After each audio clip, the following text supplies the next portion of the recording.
Mi hijo necesita una cirugía.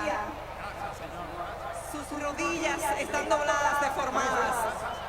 Necesita ser operado. Se cae constantemente, hombre de Dios. Man of God, please help my son.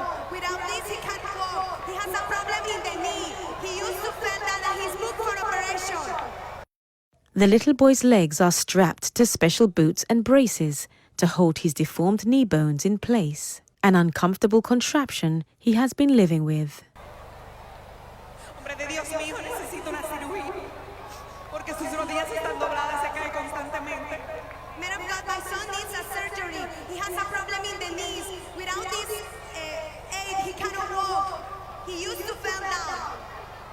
Por favor, hombre de Dios, ayúdalo. Ayúdalo, hombre de Dios. Ayúdalo. Man of God, please help my son.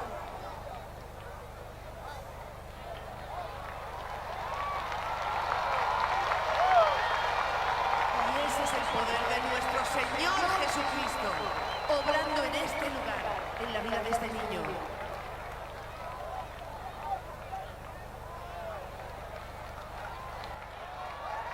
Y este pequeño camino libre a la luz de su testimonio.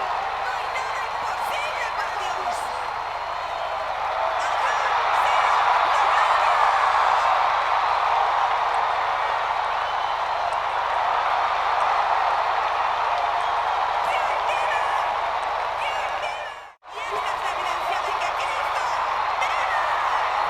Max, who formerly fell down constantly, runs for the glory of God, demonstrating the magnificent, incomparable healing power of God.